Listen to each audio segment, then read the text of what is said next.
Well, good day.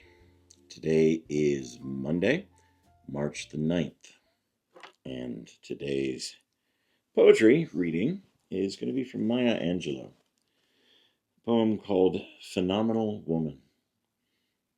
I know several. Pretty women wonder where my secret lies.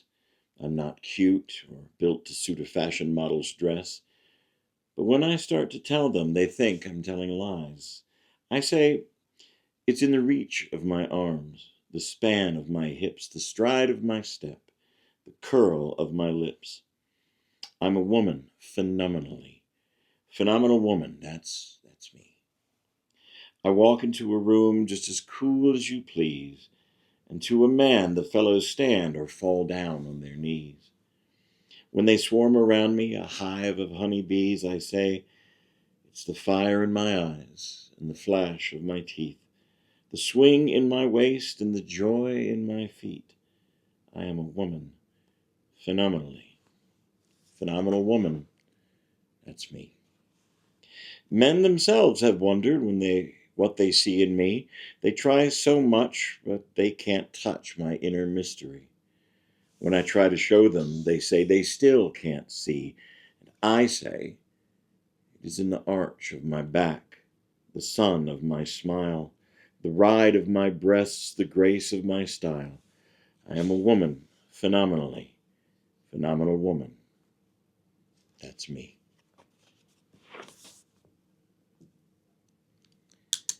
Beauty and grace and wisdom and stride and all the other things. You.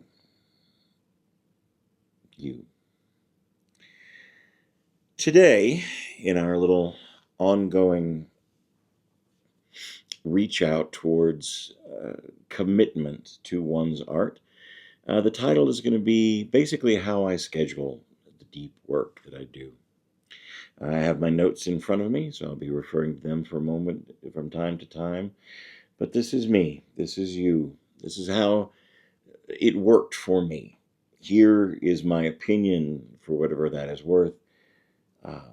But I make a fine living, and I have a fine life based on the commitment that I have put into my art and what is important. There's a quiet myth that floats around creative work. The myth is that depth arrives when you feel like it. The mood strikes and the stars align and all the planets line up and the coffee is strong and the inspiration fairy decides to sit at your desk. Now, I have been doing public creative work since I was about 6 years old, and I can tell you with great affection for all of us, that is mostly nonsense. Depth does not show up because you're in the mood. The muse does not drop in because you have put out your I'm available sign today. Depth shows up because you decided to meet it somewhere. You put in the effort. For me, the meeting place is the calendar. Now, that might not sound particularly romantic, but let me tell you a little story. I spend a lot of my time performing nightly shows, residencies, speaking engagements, writing, recording, conversations with people who care about their craft. And something I noticed years ago was this: the performances always happened. The show was at 7, the doors opened at 6:15, people had tickets, the lights came up, whether I felt brilliant that day or not. And there's quite a lot of or not in my history. Interestingly, most of my performances have been very good, reached the people right where they sat. Not because I was inspired, not because it was scheduled that I should feel inspired, but simply because it was 7 o'clock and it was time for the show. I've always said there's a big difference in performance conjuring, in doing magic tricks, because you love to do them and you love to do it for the people that are in front of you. You do it for the reaction, you do it for the mystery, you do it simply because it makes you happy. There's a difference in that and in performing card tricks because, well, it's 7. And I have been scheduled to do performance conjuring from 7 until 9 o'clock. And so now I have to start. Schedule isn't affected by my mood. The schedule is the schedule. The container existed. The expectations existed. The work had a place to land. And one day it occurred to me that most creative people that I know, anyway, treat their deepest work very differently than they treat their performances. They wait for the feeling. They wait for the clarity. They wait for the motivation. But if I waited for motivation to walk out on the stage, I would have a very short career. So eventually, I stopped waiting for the mood. I'm going to refer back again to Duncan Idaho from Dune. Mood is a thing for cattle and for love play, not for battle or for art. Let me be clear about something. I started scheduling my own depth rather than waiting for the mood or the muse to show up. Scheduling deep work doesn't mean turning your life into a productivity machine. It doesn't mean cramming every hour with tasks or becoming that sort of person who color codes their breakfast. Yeah, I see you. I know who you are. It means something much simpler. It means that deciding ahead of time when you will sit down and do the work that actually matters. The practice, the rehearsal, the writing, the putting the paint onto the canvas. These are protected blocks of time. They are sacred. Church begins at a very specific time. Worship time, public worship time, begins at a very specific time. For me, the writing, the reading, the thinking, sometimes just sitting with the notebook open and letting the ideas unfold slowly, unhinging your hand and just writing whatever comes from your brain and your heart onto the paper. It's important to remember that the important part is what happens in that time. The important part mostly is simply that the time exists, that you're putting the work in. Let's think of it like having a rehearsal. When I was very young in theater, rehearsal wasn't optional. It wasn't based on how inspired the cast felt or how the director felt. It was Tuesday, it was 2 o'clock, and this is when we begin. You showed up, you worked the scene, you tried the things, you listened to your director. Some of it was clumsy, some of it was miraculously wonderful. But over time, something extraordinary happened. Depth accumulated. The same thing happens with writing and speaking and creating and building your voice. If you sit down with it often enough on schedule, something begins to deepen beneath the surface. Your thinking sharpens, your heart swells, your language becomes more precise with repetition. Your instincts start to guide you. If I could quote for a moment the philosopher Prince, there is joy in repetition. The depth of love, the sharpening of the spirit, the embracing of the idea that you're going to find out how much more your art means than you initially thought. Maybe you got into it simply because it was fun, and there is nothing wrong with that. If you want to simply have fun with your art and your craft, do it when the muse moves you. But if you want real meaning, if you want to genuinely connect, if you want to make something that is going to last beyond your own years, the commitment has to come in. It is not a mood, it is a decision that you make in advance. You decide that Tuesday morning is writing day.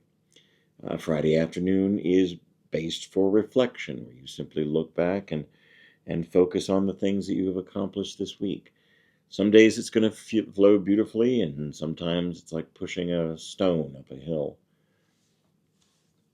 Jim Steinman, fine philosopher himself, wrote that some days it doesn't come easy, and some days it doesn't come hard, and some days it doesn't come at all. And those are the days that never end.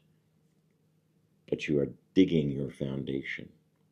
All the days count, the good ones, the not so good ones, the completely blank ones. They're all part of the practice. And I think one of the kindest things we can do for ourselves as a public creative, as a speaker, as a storyteller, as a performer, as an artist, as someone who wants to show up meaningfully in front of others, is to stop treating depth like some kind of a mysterious accident. Depth likes structure. It likes rhythm. It likes a chair that's sitting there waiting for it. So the question I often ask is very, very simple. Where does the work live in your week? Not vaguely, not someday. Where does it actually reside? Is it the morning? Is there a morning that belongs to it? Is there an afternoon that protects it, that holds it as sacred? The time to, if you will, pray, to dedicate, to worship the gift you have been given by your Creator or from the universe, or however you want to frame it. A recurring appointment where the deeper thinking gets to happen before the world starts shouting at you again. The responsibilities and the things you have committed to. Once the container exists, something else interesting also happens. The pressure starts to dissipate. You no longer need every session to be brilliant. You simply show up. And over time, the work begins to meet you there. That's how most of the things I've written, taught, performed, and shaped actually have come into existence.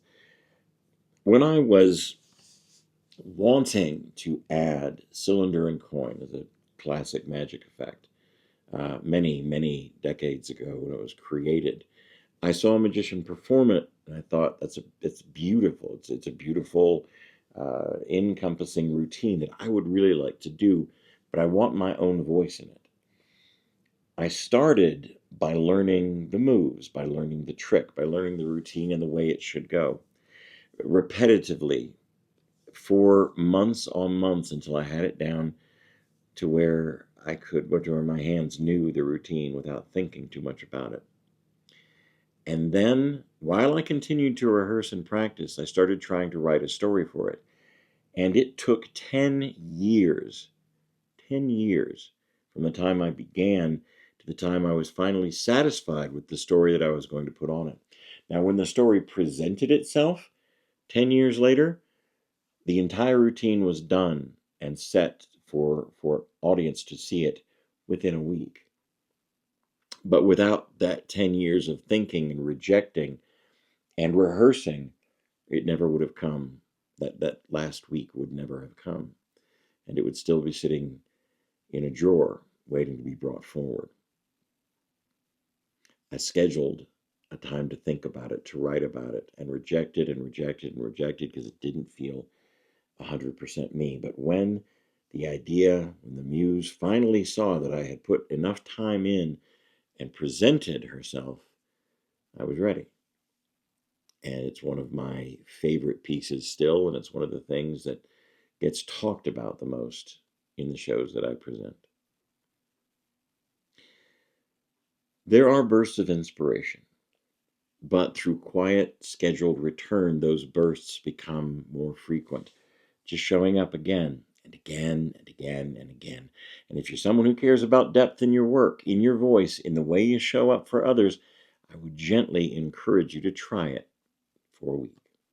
Not a grand reinvention of your entire life, just one little protected block of time. This is when I serve my gift, my talent, if you will.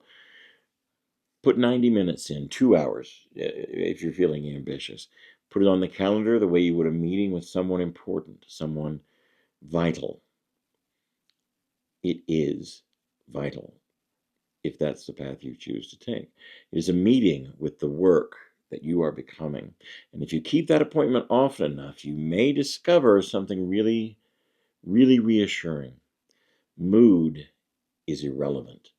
Practice carries you, and the depth begins to build. Save a spot at your table for the muse to show up, and then religiously, consistently show up to the table yourself, and eventually the mood and the muse will meet you there. I hope some of that made sense. Commitment's really what I'm talking about, right? Commitment to this thing, this art that thrives within you, that begs to be released. Give it the good foundation it deserves. I'm going to start repeating myself if I don't stop. So, enjoy your Monday. Schedule time for your work. For me, it's every day. Of course, this is how I make my living, of course. And so I dedicate at least a good chunk of time every day, early in the morning, after I watch the sunrise and I drink my tea. I sit down and I write.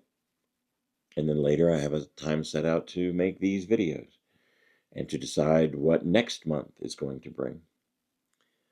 On a personal note, just to end this on a personal note, March the 30th, coming up in 3 weeks from today, in fact, I am going in for yet another oral surgery, this time on my lower jaw. The resonance of my voice is still keen, although after the surgeries I've gone to, I myself can hear a lisp that wasn't there, a little extra air going between my teeth that was not there before, and I've cried over that. But the gift evolves, people grow older, and we adjust and overcome the obstacles. So I tell you all this simply because the 30th is coming up. I am stressed and anxious about it, but I'm putting the time in the art and moving forward. Keep you posted on how that goes. And all the details, if you want to hear them. You can post in the comments if you're curious about the act itself. There is a link to a GoFundMe to help me with the massive bills that are coming my way. I am fortunate that I have great insurance. I have really, really great insurance for these such things, but there is still a shortfall, and I could certainly use your help if it is comfortable for you. To reiterate, to sum up, make the commitment. It's an important appointment, so don't miss it. Put it in. Your art, the heart that you put into it, the words that come out of your mouth, the paint on the end of the brush can and will change the world. What are you going to create?